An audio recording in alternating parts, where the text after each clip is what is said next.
Hello అండి. అందరికీ నమస్తే. Welcome to our channel Ishan's world. ఈరోజు ఆంధ్ర స్పెషల్ కోడిగుడ్డు జున్ను ముక్కల కూర చూడబోతున్నాం. ఇది రైస్, రోటీ, చపాతీ, బిర్యానీ, నాన్, పూరి దేంట్లోకైనా సైడ్ డిష్ కింద చాలా బావుంటుంది. పన్నీర్ అంటే ఎలర్జీ ఉంది, పడట్లేదు, కానీ ఫుల్ ప్రోటీన్ కావాలి అనుకునే వాళ్ళకి పర్ఫెక్ట్ ఆప్షన్. ఇది చూడటానికే కాదు, టేస్ట్ కూడా సేమ్ పన్నీర్ లానే అనిపిస్తుంది. ఇంకిప్పుడు లేట్ చేయకుండా ప్రాసెస్ అయితే స్టార్ట్ చేసేద్దాం. ముందుగా బౌల్‌లో ఒక 4 ఎగ్స్‌ని బ్రేక్ చేసుకోండి. ఇందులో కొద్దిగా ఉప్పు, పసుపు అలానే కారం వేసి బాగా విస్క్ చేయండి.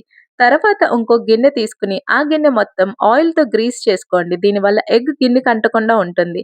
ఆ తర్వాత బీట్ చేసుకున్న ఎగ్ మిక్స్చర్‌ని గిన్నెలోకి ట్రాన్స్‌ఫర్ చేయండి.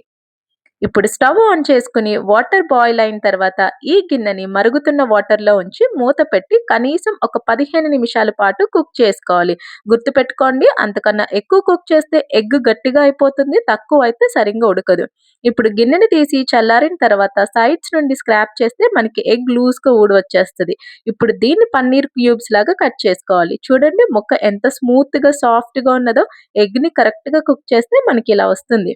ఇప్పుడు ముక్కలను పక్కన పెట్టుకుని గ్రేవీ కోసం ఒక 2 పెద్ద సైజ్ ఆనియన్స్‌ని కట్ చేసుకుని ఆయిల్ వేడయిన తర్వాత ఆనియన్స్ వేసి ఒక 15 నిమిషాల పాటు మగ్గించుకుని స్టవ్ ఆఫ్ చేసి చల్లారిన తర్వాత ఆనియన్స్‌ని మిక్సీ జార్‌లో వేసి పేస్ట్ చేసుకుని పక్కన పెట్టుకోండి. మళ్ళా కొద్దిగా ఆయిల్ వేసి జీలకర్ర, కరివేపాకు, పచ్చిమిర్చి అలానే మిక్సీ పట్టుకున్న ఆనియన్ పేస్ట్‌ని కూడా వేసి ఒక్కసారి కదుపుకొని మూత పెట్టి కొద్దిసేపు మగ్గించుకోవాలి. ఇప్పుడు ఫ్రెష్‌గా దంచుకున్న అల్లం వెల్లుల్లి పేస్ట్‌ని కూడా వేసి ఒక్క నిమిషం ఫ్రై చేసుకోండి. దాని తర్వాత రుచికి సరిపడా కారం, ఉప్పు, గరం మసాలా వేసి కదుపుకొని ఉప్పు కొంచెం తక్కువ అనిపిస్తే లాస్ట్‌లో చెక్ చేసుకొని మళ్ళా అడ్జస్ట్ చేసుకోవచ్చు. ఇప్పుడు ఒక గ్లాస్ వాటర్ పోసుకొని బాగా కలిపి మూత పెట్టుకొని కనీసం 15 నిమిషాల పాటు మరగనివ్వాలి. గ్రేవీ బాగా మరిగితే ఫ్లేవర్స్ అన్నీ దిగి టేస్ట్ బావుంటుంది. ఒకవేళ గ్రేవీ చిక్కబడుతుంది అని అనిపిస్తే కొద్దిగా వాటర్ పోసుకోండి, సరిపోతుంది.